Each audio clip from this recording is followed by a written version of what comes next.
हाजिर हरियाणा में हम हाजिर हैं। नगर परिषद की वाइस चेयरमैनी किसके खाते में जा सकती है। बात करते हैं नगर परिषद के चुनाव 2 मार्च को संपन्न हुए। इसी के साथ 12 मार्च को नतीजे आए और 25 तारीख यानी आज 25 मार्च को सभी नवनियुक्त पार्षदों का शपथ ग्रहण समारोह हुआ। जैसा कि आप जानते हैं कि पहली बार सिरसा की जनता ने एक साथ 2 वोट डाले और डायरेक्ट यानी कि जो नगर परिषद का चेयरमैन था उसका चुनाव कर लिया गया है। लेकिन अब वाइस चेयरमैनी का ताज यानी कि वाइस चेयरमैनी किसके खाते में जाएगी, आइए इस बात पर हम विस्तार से व्याख्या करते हैं और मंथन करते हैं। आपको बता दें कि सिरसा नगर परिषद के अंदर कुल टोटल 32 वार्ड हैं और इन 32 वार्डों की अगर चर्चा करें तो कुल 9 पार्षद ऐसे थे जो कि यानी कि कांग्रेस समर्थित और विधायक गोकुल सेतिया समर्थित थे जो कि नगर परिषद का चुनाव जीते। और बात करें भाजपा की तो भाजपा से यानी कि भाजपा का हरियाणा लोकहित पार्टी के साथ गठबंधन था, तो यहाँ से भाजपा के 20 पार्षद जीते। 20 और 9 यानी कि संख्या हो गई 29। बचते हैं 3 पार्षद। वो 3 पार्षद कौन थे? उन 3 पार्षदों की चर्चा करूं तो वार्ड नंबर 10 से जीते थे एक आज़ाद प्रत्याशी जो कि आत्माराम सरपंच, जिनकी राजनीतिक विरासत उस यानी पार्षद को सौंपी गई थी। अंतिम में उस पार्षद को गोकुल सेतिया के द्वारा समर्थन भी दिया गया और वार्ड नंबर 10 से कांग्रेस ने अपना कोई उम्मीदवार भी नहीं उतारा गया, तो माना जा सकता है कि वो उम्मीदवार भी कहीं ना कहीं यानी कांग्रेस समर्थित है। इस प्रकार कुल मिलाकर यानी कि कांग्रेस के पार्षदों की संख्या 10 हो जाती है। और अब आगे बात करेंगे, 3 पार्षद और ऐसे थे जो कि आज़ाद जीते। वो एक पार्षद था वार्ड नंबर 26 से राजेंद्र उर्फ राजू, जो कि नवीन केडिया जी का समर्थक माना जाता है। इस प्रकार से एक आज़ाद उम्मीदवार थे वार्ड नंबर 22 से मुकेश रोहिला, जिनकी धर्मपत्नी सरोज रोहिला चुनाव जीती। वो एक आज़ाद उम्मीदवार थे और कहीं ना कहीं वो काफ़ी समय से इनेलो से जुड़े हुए भी थे, लेकिन अब कयास लगाए जा रहे हैं कि वो भाजपा के गठजोड़ के साथ चल सकते हैं।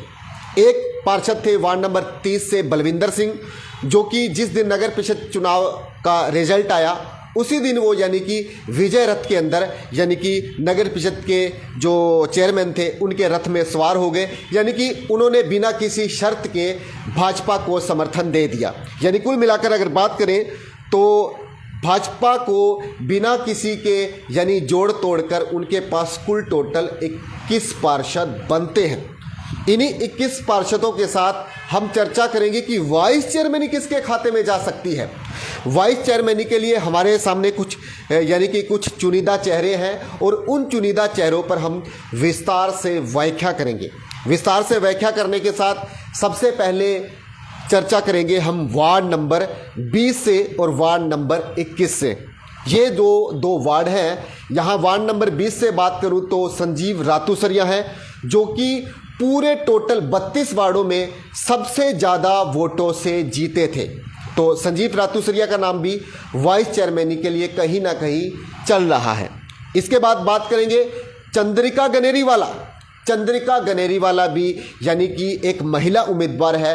अगर बात करें तो वाइस चेयरमैनी का पद जहां यानी कि पुरुष को मिला हुआ है और वो एससी के लिए भी रिजर्व है। और बात करें अगर हम वाइस चेयरमैनी की तो चंद्रिका गनेरीवाला महिला वर्ग से हैं और यानी कि जनरल समाज से भी है, तो उनको इस तरीके से वाइस चेयरमैनी उनके खाते में जा सकती है। यानी ये 2 संभावित चेहरे हमने आपको बताए, लेकिन हम आपके साथ पूरा अंक गिणित करेंगे और आपको यानी वो आंकड़े बताएंगे कि वाइस चेयरमैनी और किन किन चेहरों पर यानी दाव खेला जा सकता है।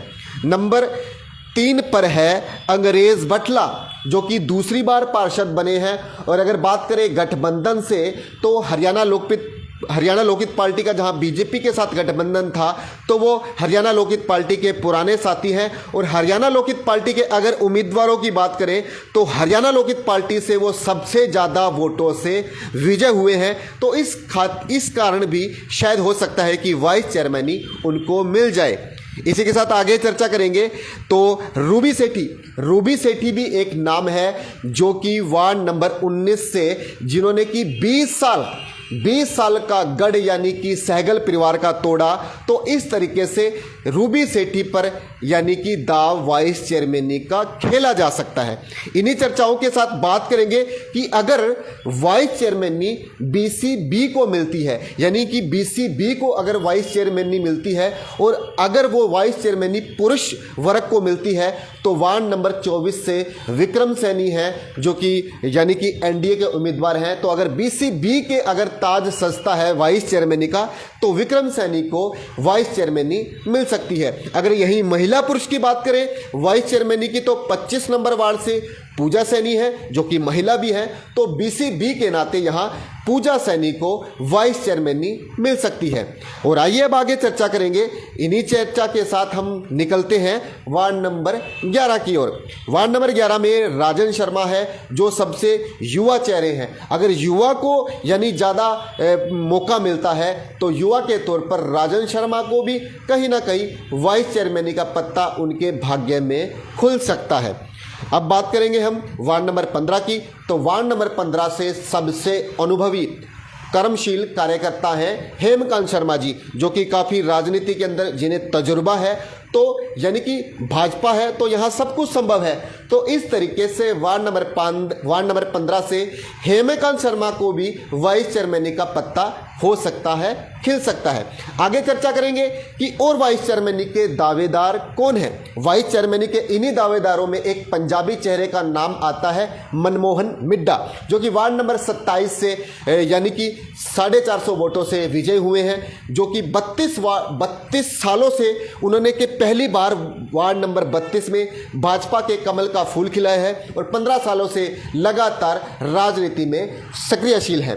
तो वहाँ मनमोहन मिड्डा को भी अगर पंजाबी चेहरे को प्रतिनिधित्व दिया जाता है तो वाइस चेयरमैनी उनके खाते में मिल सकती है। और अगर बात करेंगे हम बात करें बीसीए के लिए तो बीसीए के लिए वार्ड नंबर 23 से कुसुम रानी है जो कि बीसीए का एक चेहरा है। तो अगर वाइस चेयरमैनी बीसीए के खाते में जाती है तो वहाँ कुसुम रानी को वाइस चेयरमैनी मिल सकती है। तो ये कुछ भाजपा के संभावित चेहरे हैं जिनके खाते में वाइस चेयरमैनी के कयास लगाए जा रहे हैं और ये कुछ संभावित चेहरे हैं। तो कुल मिलाकर कहा जा सकता है कि भाजपा को कुल टोटल 21-20 उनके खुद के पार्षद हैं और एक आज़ाद प्रत्याशी था जो 30 नंबर वार्ड से था बलविंदर। उस पार्षद ने खुले रूप से बिना किसी यानी कि शर्त के उसने हरियाणा लोकहित पार्टी और भाजपा को यानी कि समर्थन दे दिया है। और वार्ड नंबर 22 से मुकेश रोहिला थे जो आज़ाद उम्मीदवार थे, वो भी चर्चाएं चल रही है और चर्चाओं के साथ आपको बता दें कि वो भी भाजपा के साथ जुड़ना चाहते हैं। तो कुल टोटल भाजपा के 22 पार्षद हैं और ये 22 पार्षद वाइस चेयरमैनी का पत्ता खोलेंगे। और इन्हीं पत्तों के साथ बात करेंगे अब हम क्रमवार, यानी कि क्रमवार 1 वार्ड से लेकर 32 नंबर वार्ड तक हम आपको बताएंगे कि कौन कौन से चेहरे जीते और वो चेहरे किस किस पार्टी के थे और किस किस के वो समर्थित थे। तो वार्ड नंबर 1 से आरती रानी थी जो कि कांग्रेस और गोकुल समर्थित उम्मीदवार थी जो कि चुनाव जीती। और वार्ड नंबर 2 से चंचल रानी थी जो कि कांग्रेस और गोकुल सेठिया समर्थित उम्मीदवार थी, वो भी वार्ड नंबर 2 से चुनाव जीती। और वार्ड नंबर 3 से रमेश मेहता थे। वार्ड नंबर 3 से बता दूं तो वार्ड नंबर 3 से कांग्रेस ने अपना कोई चेहरा नहीं उतारा, इसलिए रमेश मेहता कांग्रेस के खाते से गिने जाते हैं। यानी कि वार्ड नंबर 1, 2 और 3 यहाँ तीनों वार्डों में कांग्रेस और गोकुल समर्थित उम्मीदवार जीते हैं। वार्ड नंबर 4 से सनप्रीत सोडी हैं जो कि भाजपा से चुनाव जीते हैं। वार्ड नंबर 5 से जसपाल सिंह है जो कि भाजपा की तरफ से चुनाव जीते हैं। अगर बात करें वार्ड नंबर 6 से, अगर गोकुल सेठिया या कांग्रेस समर्थित उम्मीदवार के खाते में अगर कहीं ना कहीं चेयरमैनी चल जाए बीसीबी के खाते से, यहाँ गोपीराम सैनी वाइस चेयरमैनी का ताज यानी कि उनके सर पर सज सकता है। क्योंकि वाइस चेयरमैनी में टोटल 32 वार्डों के साथ सिरसा के विधायक भी वोटिंग करेंगे और सिरसा की यानी कि संसद भी वोटिंग करेगी, यानी कुल मिलाकर टोटल 34 वोट बनते हैं। तो अगर बात करें अगर अपोजिट पक्ष की, तो अगर कांग्रेस के पाले से अगर वाइस चेयरमैन का ताज किसी के सिर सजता है तो बीसीबी की तरफ से गोपीराम सैनी को भी वाइस चेयरमैन का ताज मिल सकता है। चर्चाओं में चलते हुए वार्ड नंबर 7 की बात करेंगे तो वार्ड नंबर 7 से सुमन शर्मा थे जो कि भाजपा का चुनाव जीते। वार्ड नंबर 8 से संगीता सचदेवा है जो कि एक जनरल चेहरा है, तो वो भी कांग्रेस और गोकुल समर्थित उम्मीदवार थी जो कि चुनाव जीती। वार्ड नंबर 9 से बात करें तो अनीता रानी थी जो कि BCA का चेहरा है जो कि चुनाव जीते। इस तरीके से अगर BCA के खाते से अगर वाइस चेयरमैन जाती है कांग्रेस के खाते से, तो यहाँ अनीता रानी को यानी कि उनके सर पर ताज सज सकता है। वार्ड नंबर 10 से संजय कुमार है जो कि BCA का चेहरे हैं।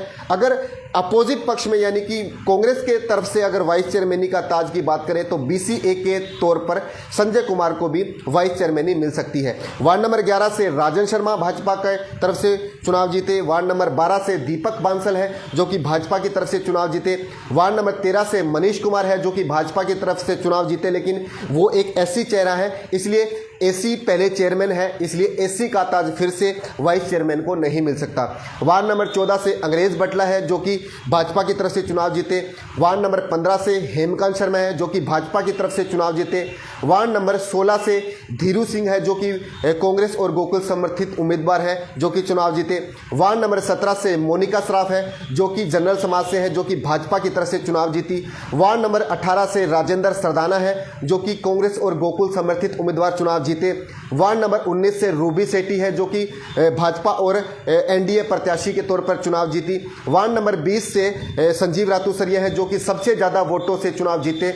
वार्ड नंबर 21 से चंद्रिका गनेरीवाला है जो कि भाजपा की तरफ से चुनाव जीती। वार्ड नंबर 22 से यानी कि मुकेश रोहिला है जिनकी पत्नी सरोज रोहिला आज़ाद उम्मीदवार के तौर पर चुनाव जीती। वार्ड नंबर 23 से कुसुम रानी है जो कि भाजपा की तरफ से चुनाव जीती। वार्ड नंबर 24 से विक्रम सैनी है जो कि भाजपा की तरफ से चुनाव जीते। वार्ड नंबर 25 से पूजा सैनी है जो कि भाजपा की तरफ से चुनाव जीती। वार्ड नंबर 26 से आज़ाद उम्मीदवार राजेंद्र उर्फ राजू ने चुनाव जीता।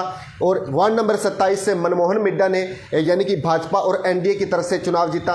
वार्ड नंबर 28 से जोगिंदर जी ने NDA और भाजपा की तरफ से चुनाव जीता। वार्ड नंबर 29 से राखी मौर्य हैं जिन्होंने भाजपा की तरफ से चुनाव जीता, लेकिन वो एक चेहरा SC का है, इसलिए SC वर्ग को वाइस चेयरमैनी नहीं मिल सकती।